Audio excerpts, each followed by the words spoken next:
안녕하십니까. 전기차 읽어주는 남자 전익남입니다. 네, 오늘 영상을 시작하기 전에 지금 폭우 피해가 정말 이번 주에 정말 장난 아닙니다. 정말 제가 보는 유튜버들도 피해가 정말 많아가지고, 아니 좀 예상이 가능한 것들을 미리 대책을 세웠으면 안 일어났을 것들이 이렇게 발생하는 걸 보니까 지금 2022년이잖아요. 이게 정말로 정말 구석에 엣지 정말 그런 케이스면 모르겠는데, 충분히 예측이 가능한 것들도 제대로 대책이 안 돼가지고 이렇게 인명 손실도 발생을 했고, 그리고 재산상 손실 말할 필요도 없고요. 이런 것들이 발생하는 게 되게 좀 안타깝고, 앞으로 이거를 계기로 해가지고 더 좋아지겠지. 근데 지금까지 우리나라 상황을 보면은 충분히 이거 가지고 좀 개선이 될 수 있을까, 개선하고 있는가, 좀 이런 생각들이 좀 많이 들어가지고 약간 좀 저도 괜히 좀 우울해지더라고요 이게. 네, 아무튼 간에 이렇게 피해보신 분들은 빨리 보상 받으실 거 보상 받으시고, 그리고 빨리 해결됐으면 그런 거를 좀 제가 좀 기원을 좀 하도록 하겠습니다. 일단 또 이 영상이 올라가고 다음, 그러니까 이제 광복절 그때 비가 또 엄청 온다고 하는데, 부디 좀 비 피해가 없으시길 좀 이렇게 좀 말씀드리고 싶고, 좀 뭔가 이런 게 예측이 되는 곳이면 일단 지하는 좀 피하시는 게 좀 좋을 것 같아요. 그냥 좀 뭔가 감정이 돼가지고 좀 그렇더라고요 좀. 네, 아무튼 간에 오늘 들려드릴 소식은요, 간만에 이제 테슬라 주식 이야기부터 시작하도록 하겠습니다. 제가 주식 얘기 꺼낸 게 거의 한 두세 달 만인가요? 제가 주식 얘기를 할 때는 잘 될 때, 아니면 많이 떨어졌을 때 좀 이렇게 말씀을 드렸는데, 말씀 안 드린 지 좀 개 된 것 같아요. 최근 6개월 동안 좀 주식이 좀 지지분이했어요. 최근 6개월이면 이런 6개월이 아니라 이게 1년이니까 한 이때부터 지지분이했다 올랐다가 많이 떨어지고 막 600대까지 떨어지고, 와, 600대 떨어질 때는 미국이 금리도 많이 오르고 침체가 온다, 이런 것들이 많이 있었는데, 웬걸 지금 주식이 다시 또 900대를 찍고 있죠. 사실 900대를 찍은 게 며칠 전이긴 해요. 하지만 좀 다시 떨어지죠. 조정이 왔는데 또 그래도 이 정도면 미약한 조정이죠. 어떻게든지 900 좀 올려놓으려는 그런 좀 세력, 그런 것들이 보이는 것 같은데, 이게 세력인지는 모르겠지만 이제 조지 소로스 유명하죠. 제가 주식 채널 아니니까 조지 소로스 모르시면은 검색해서 보시면 되시고, 이 조지 소로스의 이 펀드가 이제 테슬라를 매수를 했다라는 그런 소식들이 많이 온 것 같아요. 일단 그 매수 소식 전에는 좀 이렇게 많이 떨어지는 구간이 있었는데, 이때는 또 일론 머스크, 대주주 일론 머스크가 주식을 던졌다, 이런 소식들이 많이 나왔죠. 우리나라에서 테슬라 치면 이런 뉴스들이 굉장히 많이 나오죠. 여기 테슬라 주식도 매도, 여기 소로스 얘기 나오네. 저점에 잡았다. 6월이면은 정말 저점인데, 이야, 참 역시 조지 소로스인가? 네, 아무튼 간에 테슬라 주식이 다시 좀 반등을 하고 있는 그런 모습을 보여주고 있습니다. 대주주가 팜에 비해서. 지금 이렇게 금리도 올리고 있는데, 이렇게 올라가는 거 보면은 역시 저같이 이제 주린이, 저도 주식을 오래 안 했다고 말씀 못 드려요. 근데 나중에 하다 보니까는 이제 그런 생각이 들더라고요. 우리나라 코스피, 코스닥은 너무 어려워. 예측도 잘 안 되고, 이게 가치 투자를 하는 게 맞나 싶을 정도로 가치를 그렇게 좀 못 따라가는 것 같고, 이런 거 보면은 예상이 안 돼요. 그래서 저는 그냥 난이도 쉬운, 왜냐면은 미국장은 좀 정직한 느낌이죠. 테슬라도 생각해보면은 좀 정직합니다. 계속 좀 이렇게 조정이 오지만 우상향하고 있고, 이런 거 보면은 차트 같은 것도 잘 볼 줄 모르고 그냥 회사의 가치를 투자한다고 하면은 이렇게 미국장을 사시는 것도 좋은 방법인 것 같아요. 지금 국장은 지금 좀 그렇게 상황이 좋지 않지만, 미국 주식 가지고 계신 분들은 특히 좀 인기 있는 주식, 애플이라든지 테슬라도 만약에 이때 샀으면 여전히 마이너스지만, 그래도 그 하락폭이 생각보다 다른 주식보다는 생각보다 좀 덜할 겁니다 지금. 그래서 저 같은 주린이 분들은 이렇게 테슬라 주식 사시는 것도 저는 좀 괜찮은 거 같아요. 테슬라뿐만 아니라 그냥 미국 주식 같은 거. 다만 이제 이 양도세 같은 거를 좀 물어야 되는데, 이거는 벌면은 그냥 기분 좋게 내시면 좀 낫지 않을까? 저도 사실 올해 냈는데요, 팔았다 다시 사가지고, 제가 저점 잡는다고. 그래서 이게 막상 벌었으니까 그 정도 내도 되겠지 했지만 쉽지는 않더라고요. 괜히 뼈 아프더라고요. 그때 한참 주식도 막 떨어져 있고, 근데 이게 양도세는 또 물어있고, 최고점 가격에 그래가지고, 떨어진 거는 양도세에서 좀 제해줘야 되는 거 아닌가? 그런 거 아니야. 그냥 계산했을 때 그때만 계산해. 그 이후로 네가 돈을 잃어도 양도세 계산 적용 못 해주지. 이런 거 보면 약간 좀 아쉬운 느낌이 있지만, 그래도 정직하잖아요. 그래도 미국 주식 같은 것들. 그래서 미국 주식 하는 거, 굳이 테슬라 사라고 말씀은 절대 안 드려요. 테슬라 말고 다른 우량 미국 주식을 사시면은 그래도 좀 마음 편하게 주무실 수 있다. 왜냐? 돈이 이게 달러로 돼 있으니까 뭔가 감이 안 오는 것도 있어요, 사실. 네, 아무튼 간에 이렇게 테슬라 주식 이렇게 오른 거, 뭐 기분 좋은 소식이라서 좀 공유를 드렸고요, 간만에. 네, 그리고 테슬라가, 또 이 모델3 롱레인지 주문을 잠궜습니다. 이거 작년 이맘때쯤에 잠궜는데 또 잠궜어. 이거 내년에 또 잠그는 거 아니야? 네, 일단 우리나라에 보면요, 지금 모델3 롱레인지가 없어요. 2023년 주문 가능해가지고 비활성화가 되어 있습니다. 주문을 안 받고 있죠. 작년하고는 약간 양상이 다른 게, 작년에는 5,999만원 정말 많은 분들이 주문했고 정말 혜자스러운 가격이었는데, 그래서 정말 주문이 폭주하니까 막았다. 그때는 미국은 열려 있었거든요. 근데 이번에는 미국에도 주문이 잠겼고 우리나라에도 주문이 잠겼습니다.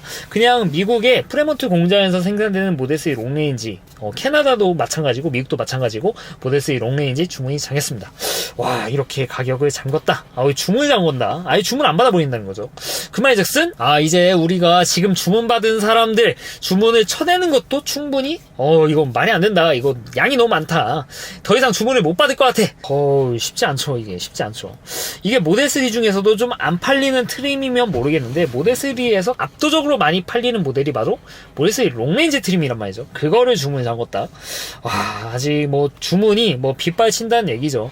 이게 사실 뭐 옛날에도 말씀드렸지만 우리나라는 가격이 8천만원대 막 이렇게 올라가게 되면서 주문하시는 분들이 좀 많이 좀 줄긴 했습니다. 그렇다고 저는 이거를 사는 거를 가지고 막 뭐라고 하는 거, 그건 좀 말이 안 된다고 봐요. 왜냐면은 말씀드렸지만 각자 처한 상황이 다 다르기 때문에, 나는 이 가격이라도 테슬라 살 수 있는데 하시는 분들은 그냥 사시면 되고, 그 돈이면 다른 거 사겠다 하시는 분들은 그냥 다른 차 사면 되는 겁니다. 굳이 막 테슬라를 비싼 가격에 사는 거를 막 뭐라고 하실 필요는 사실 없잖아요. 돈 못 해주실 것도 아니고. 하지만 그 계약 인증글 같은 걸 보면은 옛날 같지는 않습니다. 5,990만원일 때는 뭐 난리도 아니었죠. 비싸지니까 이건 너무 당연한 건데, 그래도 우리나라는 좀 줄었지만 미국에서는 여전히 이 롱레인지 주문하는 거 굉장히 많았던 거죠. 네, 아무튼 간에 이렇게 주문을 멈추게 됐는데 좀 이상하죠. 도대체 이렇게 주문을 많이 하나? 우리나라 기사 보면은 테슬라 어린이 인식도 못해. 이거는 뭐 다른 유튜버분들이 많이 반박해 주셨고, 또 사과문 올렸죠, 이거 한 사람. 그리고 테슬라 7월 판매 빵대, 춘추 전국 시대다. 우리나라는 테슬라에 대해서 되게 좀 안 좋은 뉴스들이 많습니다. 제네시스도 테슬라지 판이 바뀌었다? 아무튼 간에 우린 이 최소한 좀 전기차 소식, 테슬라 소식들은 전 세계가 어떻게 돌아가고 있는지 제 유튜브 안 보셔도 되니까 해외 언론 같은 것들, 해외 판매량 같은 것들을 좀 찾아보시는 게 더 정확합니다. 왜냐면은 우리나라 언론들은 정말 뭐 메이저 언론사든 뭐 이런 이상한 데든 상관없이 진짜 참고할 게 없습니다. 테슬라가 광고를 안 해서 그런 것도 있기도 하죠. 결국에는 뭐 이런 언론사가 광고비가 얼마나 중요하겠습니까? 테슬라는 광고비 한 푼 안 주는데 다른 업체에서는 줘. 그러면은 그래서 우리나라의 언론을 그렇게 막 믿지 마시고 해외 언론도 좀 주의하셔야 되는 게, 해외에서도 당연히 광고를 안 하잖아요. 그래서 여러분들이 보셔야 되는 거는 뭔가 좀 객관적으로 나와 있는 수치 같은 것들을 각자 취합해가지고 판단하시는 거, 이게 사실 좀 중요한 것 같습니다.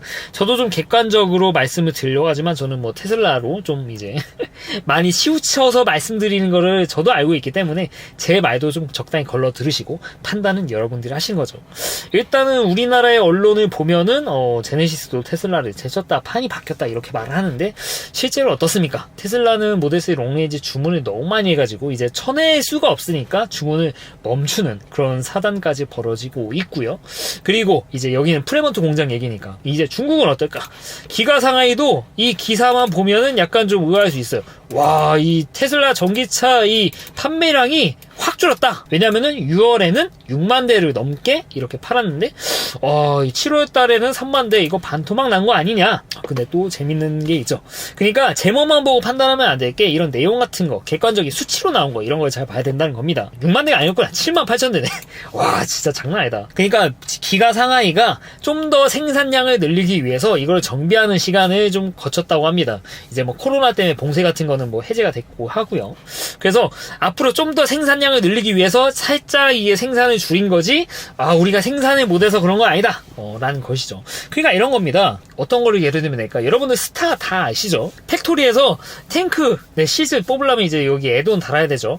근데 애드온을 다는 순간 이 팩토리 돌아갑니까? 안 돌아가죠? 그 사이에만 벌처나 이런 거 못 뽑아요. 애드온이 완벽하게 끝나기 전까지. 마치 그런 겁니다. 좀 더 많이, 좀 더 제대로 된 거를 생산하기 위해서 공장을 잠깐 닫으면서 이렇게 생산이 잘 안 된 거지. 이제 좀 더 기대를 해볼 수 있는 거죠. 왜냐면은 테슬라는 지금 한 달 이런 거 판매량만 가지고 생산을 하는 건 아니니까요. 그래서 여러분들이 국내 기사에서 보는 것과 다르게 미국이면 미국, 중국이면 중국 모두 다 테슬라 생산 아주 박차를 가하고 있고, 그로 인해서 또 뭐 주문량 같은 거는 전혀 감소를 하지 않는다. 다만 우리나라는 확실히 감소를 한 게 어느 정도 맞지만 이걸 전 세계적으로 놓고 봐야죠. 왜냐면은 우리나라만 가지고 대한민국 의존도가 그렇게 큰 곳이냐 하면은 사실 아니잖아요. 여러분들도 아시잖아요. 우리나라 해봐야 항상 2% 정도 수준입니다. 저는 사실 2% 정도 팔리는 나라에 이렇게 슈퍼차저라도 많이 깔아주는 게 정말 저는 감사하게 생각을 하고 있어요. 이렇게 슈퍼차저 많이 깔아주는 거에 대한 내용은 제가 전 영상에 말씀드렸으니까 더 말씀을 드리진 않겠고, 또 오토파일럿 같은 것들도 이제 뭐 해외 유튜버 말씀 들어보면은 우리나라에서 쓰는 오토파일럿과 이제 미국 이런 데서 쓰는 또 오토파일럿이 다르더라고요. FS 베타가 아니라. 그래서 저는 좀 이렇게 테슬라 슈퍼차저 깔아주는 건 감사한 일이지만 결국엔 테슬라는 이렇게 돌아다니는 차량들의 데이터를 얻어서 이걸 다시 이용자에게 환원시켜주는, 개선되는 것들, OTA로 쏴주는 것들, 이런 선순환 구조가 지속이 돼야 되는데 우리나라에 많이 팔리지 않는다면 앞으로 내년까지는 문제가 없지만 그 다음에는 좀 어떨까, 그런 생각이 저도 약간 좀 걱정이 드는데, 그래서 저는 테슬라가 많이 팔려야 된다고 생각을 해요. 이런 걸 사면은 걱정이 되기도 하지만 그래도 지금까지는 테슬라가 보여주고 있는 행보가 이렇게 깔아준 거 보면은 아주 막 이렇게 막 대한민국을 버리는 것 같지는 않다. 저는 뭐 개인적으로 그런 생각이 들기도 합니다. 그래서 저는 희망의 끈을 버리지 않고 있어요. 결국에는 우리나라도 FSD 베타를 돌릴 거고, 이래서 저같이 FSD 산 사람들도 좀 혜택을 보는 그런 테슬라 환경이 갖춰지길 진심으로 바라고 있고요. 그로 인해서 또 이렇게 영상을 찍고 있는 거 없잖아 있죠 사실. 아무튼간에 우리나라에 서 있는 것과 다르게 전 세계 시각에서 놓고 보면은 테슬라는 여전히 없어서 못 팔고 있는 게 팩트라는 거 좀 말씀을 드리고 싶고요. 네, 그리고 테슬라 오늘 뭐 마지막 얘기죠. 테슬라는 딜러가 없지 않습니까? 주변에 이제 신차를 사시는 분들 보면은 항상 딜러랑 커뮤니케이션 하면서 차를 인도받고 틴팅 서비스 받고 오면 이제 트렁크 안에 이렇게 사은품 같은 거 쫙 이렇게 준비를 해주고, 와 그래 내가 한 7천짜리 차를 사는데 이 정도 대우는 받아야지, 이렇게 하면서 좀 흡족해하는 경우들이 좀 많죠. 사실 이게 정상입니다. 벤츠, BM, 아우디 뭘 사도 다 이런 서비스 당연하죠. 사실 이게 세레모니 하는 거 저는 뭐 이거를 깔려는 게 아니라 당연히 비싼 거잖아요. 사실 뭐 어떤 분에게 7천만 원 이런 거면은 별거 아니냐 하실 수 있지만 저 같은 서민에게 7천만 원이면 진짜 쉽지 않죠. 그래서 이런 거를 사고 이렇게 대우를 받는 거 당연히 저는 뭐 적절히 필요하다고 생각은 들어요. 근데 하나의 옵션이 생긴다면 어떨까? 만약에 이런 딜러 서비스가 없이 그냥 다이렉트로, 예를 들어 내가 BMW를 사려고 하면은 그 사이에 껴있는 딜러사가 아니라 BMW 코리아와 다이렉트로 이렇게 계약을 진행해요. 다만 내가 이로 인해서 겪을 수 있는 불편함, 딜러와 이렇게 커뮤니케이션 아니라 그냥 차량을 인도해주는 어드바이저랑 하고 등록도 내가 하고 남바도 내가 달고, 그리고 딜러 서비스 화려한 이런 거 없어. 그냥 가가지고 그냥 내가 키만 받고 차만 받아와, 번호판 끼고. 대신 이렇게 함으로써 내가 엄청나게 할인을 받으면 어떨까요? 예를 들어 한 4,500 정도 할인 받아. 한 4,500 정도면은 솔직히 난 4,500 더 내고 나 저 신차 사는 그런 맛 좀 느끼고 싶어 하고 4,500을 좀 더 지불할 분들이 얼마나 계실까? 1억을 넘어가는 차라고 하면은 모르겠어요.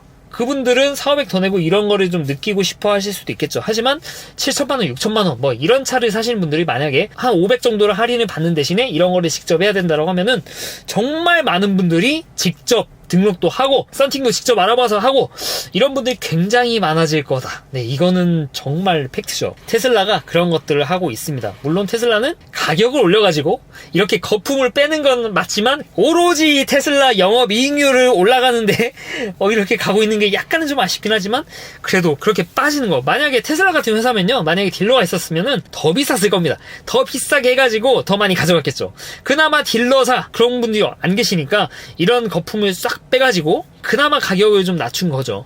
그래서 테슬라랑 다른 브랜드 차량들 가격이 똑같다고 하면은 테슬라는 훨씬 더 이득이죠. 왜냐면은 딜러 마진 이런 것들이 없기 때문이죠. 그래서 우리나라는 좀 덜한데 미국은 장난 아닙니다. 정말 미국은 딜러사가 마진을 얼마나 먹느냐. 와, 여기 예를 들면은 여기 포드 F150 같은데 네, MSRP 권장 소비자 가격입니다. 제조사에서 권장하는 8만 불인데 판매 가격이 11만 7,800?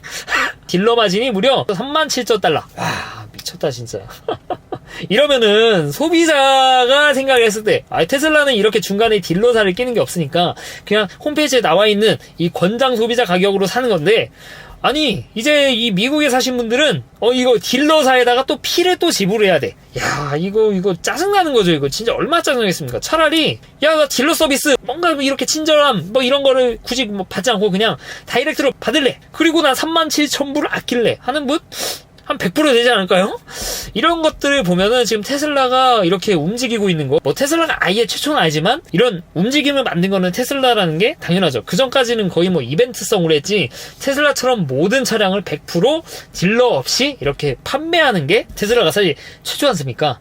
이거를 조금씩 이렇게 다들 따라가고 있어요. 왜냐면은 이렇게 하는 게 결국에는 거품을 빼고 판매량을 더 늘릴 수 있고 본사 차원에서 마진을 많이 가져갈 수 있는 방법이기 때문에 다른 차량들도 많이 따라하려고 해요. 일단 뭐 폭스바겐 그룹도 그런 게 시작이 됐고, BMW도 우리나라 하더라도 이제 홈페이지에서 클릭을 해가지고 전기차를 사게 되죠. 와, 이런 거 물론 중간에는 다시 좀 딜러가 좀 개입이 되고 그런 것 같긴 한데, 아무튼 이런 거를 시작을 하게끔 테슬라가 유도했다는 거는 소비자 입장에서는 좀 좋아진 거다, 이렇게 좀 말씀을 드리고 싶습니다. 경쟁하는 제조사들은 참 테슬라 때문에 골치가 아플 겁니다. 테슬라는 딜러 마진을 없이도 이렇게 파했기 때문에 참 이런 거 보면은 테슬라가 정말 이게 소프트웨어 혁신, 하드웨어 혁신, 그리고 이런 판매 혁신, 게다가 여기에서 말하지 않은 뭐 반자율주행, 자율주행, 로보택시 좀 오래 걸리긴 했지만, 그리고 여기에 보험업까지 이런 전체적인 플랫폼을 만들 수 있는 회사, 심지어 배터리도 하죠, 하드웨어도 수직 계열화 다 했죠. 그냥 무섭습니다. 그래서 여러분들 항상 말씀드리지만 우리나라 언론이 말하는 테슬라는 한번 좀 걸러 들으시고, 물론 팩트는 보셔야 되지만 기자의 의견들은 무엇인지 이렇게 곱씹어 보시는 그런 시간들이 필요하고, 이런 거를 놓치면은 이제 여러분들의 예를 들면 뭐 투자 기회라든지 아니면 뭐를 살 때도 분명히 이제 이로 인해서 피해를 볼 수 있는 상황들이 아예 없을 수는 없을 겁니다. 그래서 이런 거를 보는 시각들, 각자 여러 군데에서 말하는 정보를 취합해서 각자 본인이 판단하는 거, 이런 게 바로 이런 정보의 홍수 시대에서 살아남는 우리들이 살아남는 방법이지 않을까, 그런 생각이 들기도 합니다. 그래서 오늘은 테슬라의 이런 무서운 행보, 판매량, 생산량을 늘리기 위한 그런 뭐 움츠림, 상하이 공장 얘기죠. 그런 것들에 대해서 좀 말씀을 드렸고요. 그런 것들이 결국에는 뭐 다 뭐 이런 뭐 주가에 드러나지 않겠습니까? 이상 전기차 읽어주는 남자 전익남입니다. 좀 전기차를 좀 다양하게 읽어드리고 싶은데 테슬라 소식 말고는 딱히 좀 요원해가지고 저도 약간 이게 테슬라 소식으로 하면은 거의 뭐 일주일에 3개 정도 올릴 수 있는데, 그러면 또 테슬라 읽어주는 남자 되니까 저도 약간 좀 경계를 하고 있는데, 그래도 어쩌겠습니까? 이게 소식이 이렇게 나오는데 안 읽어드릴 순 없죠. 그래서 이런 것들은 좀 양해를 좀 해주셨으면 하는 그런 생각이 있습니다. 긴 영상 시청해주셔서 대단히 감사합니다.